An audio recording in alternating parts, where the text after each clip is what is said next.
Learning is important, as long as the grades are good.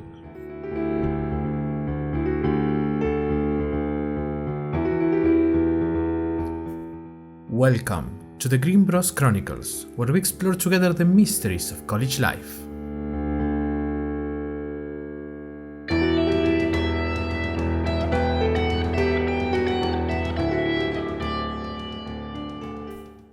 Hello, listeners. Excuse me if I sound exhausted, but I just returned from the freshman welcoming party.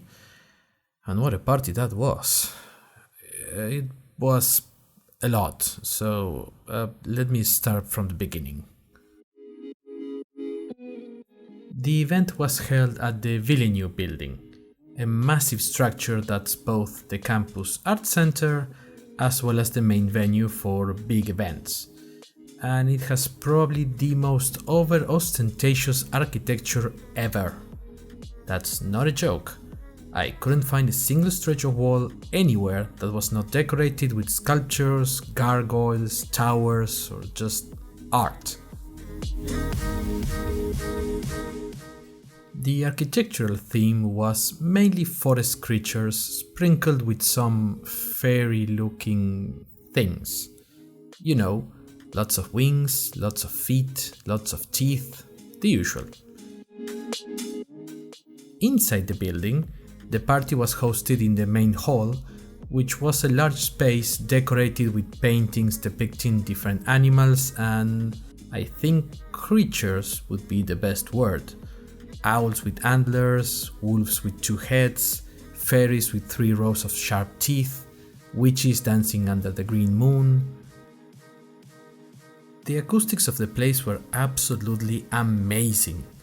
Not only could I hear the music, but I could also hear people talking near me, even if they were not talking to me.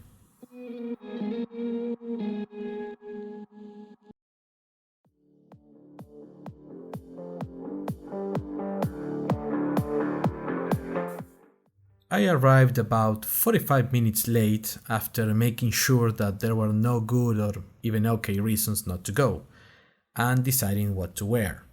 A striped shirt and jeans, a tux, a t-shirt and shorts with Crocs. What do people even wear here? The internet was not very useful in this regard, listeners, as there's not a lot of information about Krakoworia, much less its fashion styles. So I ended up just going with a blue shirt, a white t-shirt underneath, and my best pair of jeans. And sneakers, no Crocs, just to be on the safe side. In the end, my worries were for naught, because the public was, let's say, eclectic.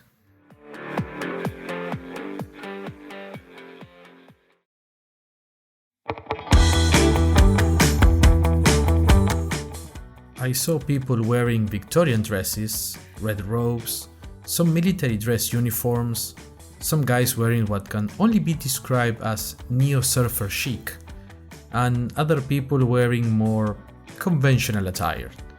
Of course, I counted 24 sarcastic t-shirts, which is slightly above average, but nothing to worry about too much.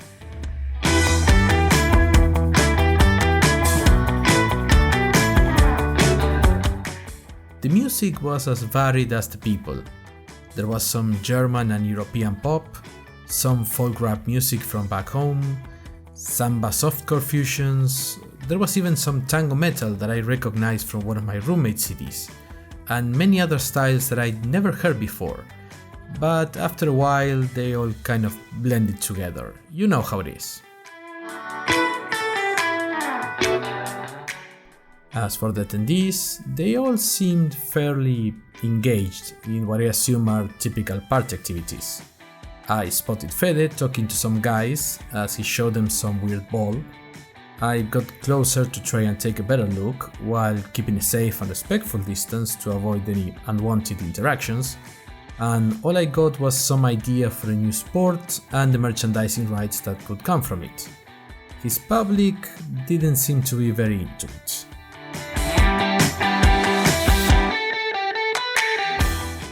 As for Lizzie, she didn't seem to be at the party, which did not surprise me really, I don't know much about her, but she didn't give me the party or socializing person kind of vibe.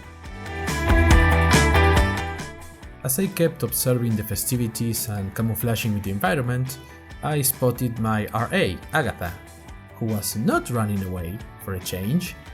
At least I think that was her. She was hard to recognize with that cone-shaped hat and the long scarf. I also saw a couple of people who were from Jacob Hall like me, including Cindy. She seemed to be having some issues with her footwear. Maybe she should wear something more comfortable. I don't think steel-toe Crocs were a good idea, but what do I know? I also saw the Raven girl from the floor meeting. Guess I wasn't seeing things that day. She was wearing some goth-looking clothes with black flowers and black feathers all over her. I guess that's fashion?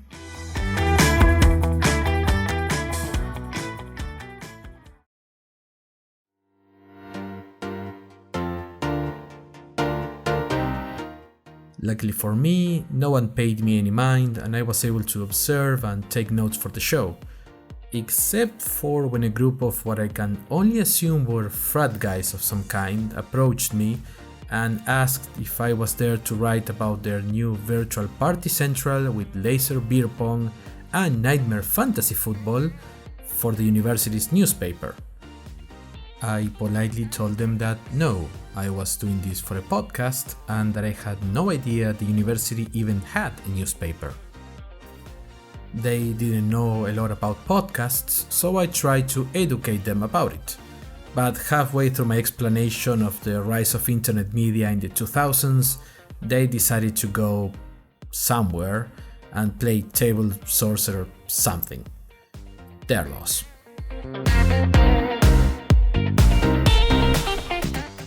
A bit later, I saw a small group of people wearing some brightly colored tabards doing acrobatic jumps in the middle of the dance floor, who I later found out were the Grimmbros University's gymnastics team. It was very impressive. They started jumping on top of each other like a human ladder trying to reach the roof and escape. But then someone mentioned that there were mini pizzas and the tower fell quickly and loudly. Don't worry, no one was hurt, I think.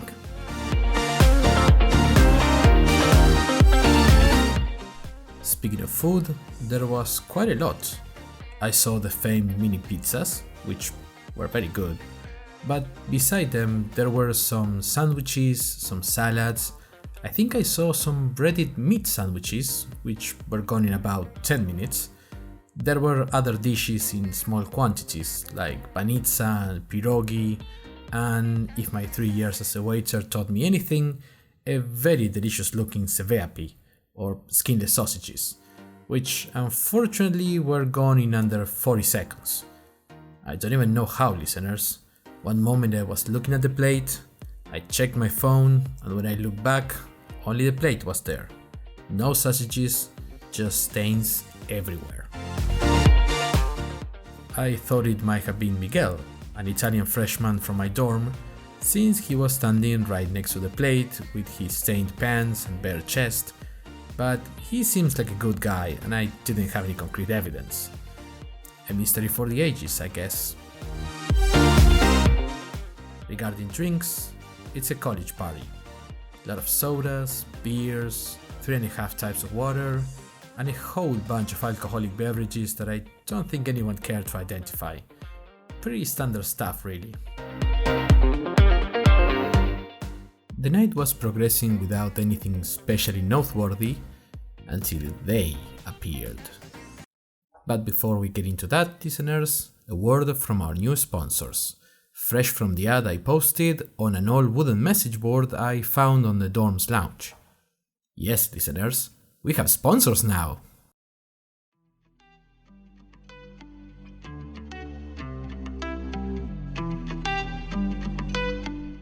Do you have problems?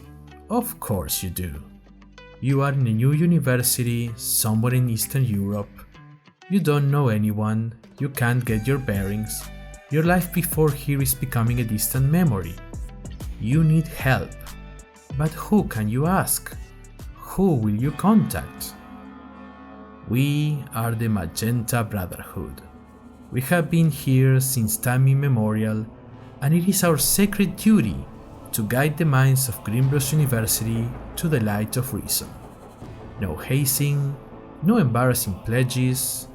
All we ask is your eternal devotion, time, and a minimal blood donation to our overlord, the Great Magenta Earth Rabbit. Come now, we are always open. Just look for the small hill on the northern edge of campus. Knock 3 times and say the password, "She who bears the long years." The Magenta Brotherhood is here for you.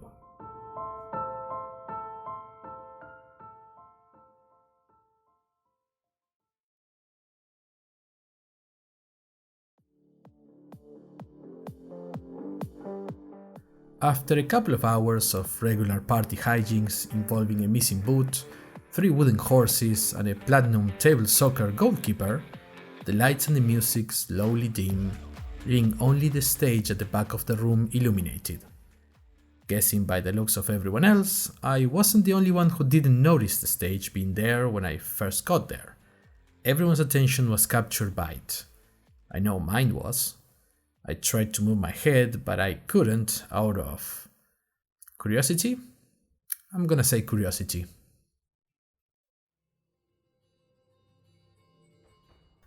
A very familiar voice suddenly boomed in the place, saying, "Welcome, students of Grimmbros University, to a new year of learning, mystery, and education. And at this point there was a small smoke explosion at the center of the stage. I'm the Arch Director of this university, Dr. Ludwig G. Schaefer, and this is Ms. Carla G. Hoffman."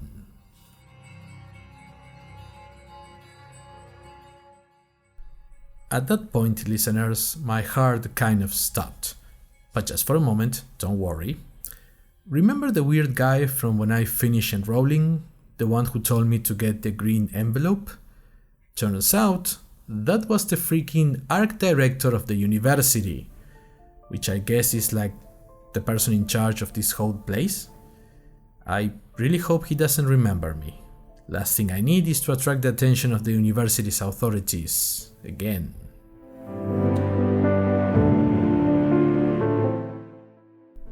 Anyways, he continued. "Some of you, most of you, must be wondering what is going on.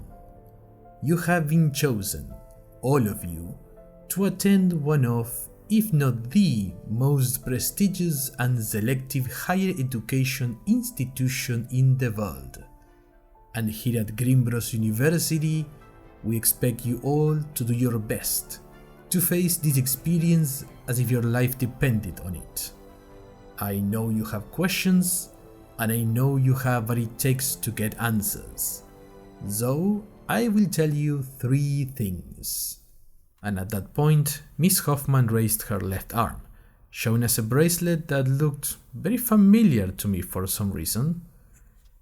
"In this university, there are 3 levels of knowledge.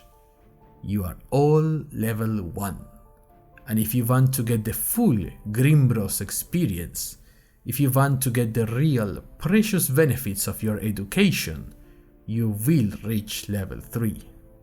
This bracelet is the key."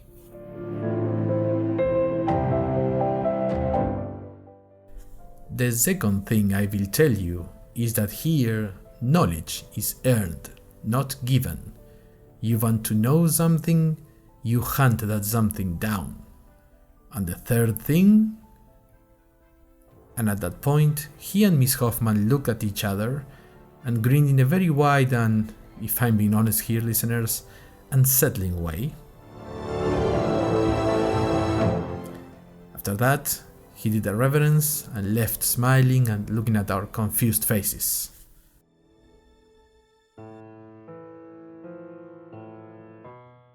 The director, Miss Hoffman, stayed on the stage and said, "Now you'll receive tomorrow an email with your courses for the semester, as well as some additional information.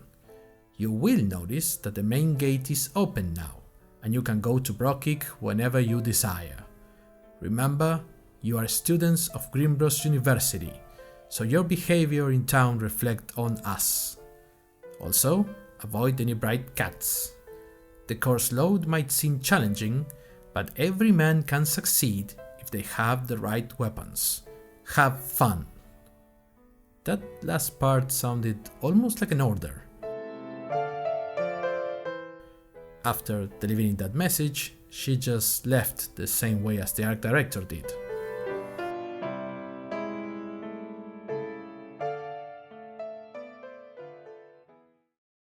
After those speeches, we were all stunned, to say the least.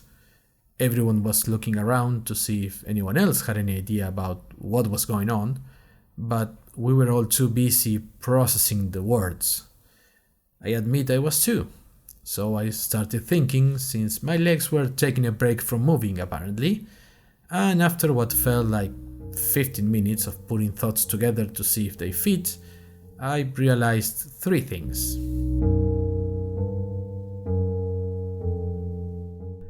1, I wasn't the only one wondering how I had gotten here to this university. 2, I had to check that bracelet from the green envelope as soon as I got back to my dorm. And 3, Lizzie had somehow got next to me and was staring with an uncomfortable intensity. Her "hello," like a whisper, almost caused my heart to physically divorce me, but it also broke me out of the trance.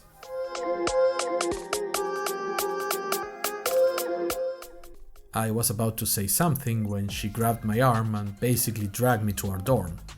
For such a small frame, she's quite strong. Once we arrived, she asked me to see the bracelet from the envelope. I showed it to her and she examined it in silence for quite a while. At one point, I was worried she might decide to take it for herself, but then she threw it back to me and half. I was about to ask why when she told me to look behind the slots. I checked, and there was an engraving. Jason E. Kelch. This bracelet was custom made. My brain started to spin so fast my head was getting woozy.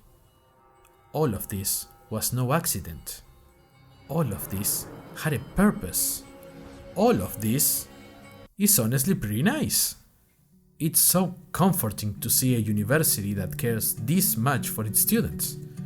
I can't remember the last time an education institution gave me something that wasn't a test, the results of a test, or the chance to retake a test. And paperwork. They do like giving a lot of paperwork, listeners. So, a custom-made bracelet? That's a very welcome change.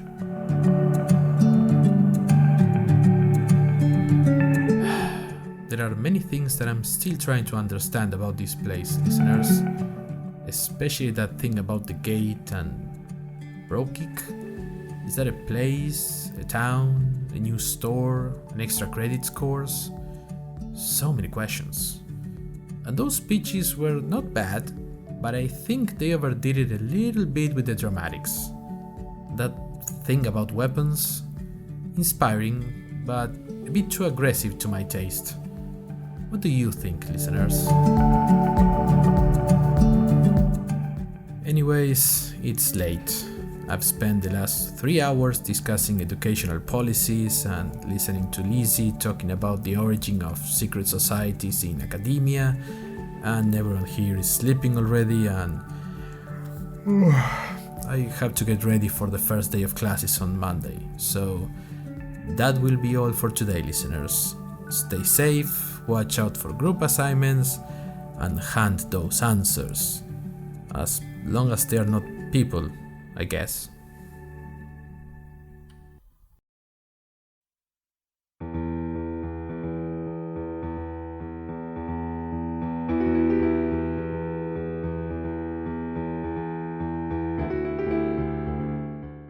The Grimmbros Chronicles is written and produced by Ignacio Mengo. The voice of Jason Kelch is Ignacio Mengo. The ending theme was made by Matías Silveira. Follow him on Instagram at @LluviaTorrencialWeb. Questions? Comments? Follow us on Twitter at GrimmbrosU or on Instagram at drmengus. And remember, group assignments can be anywhere.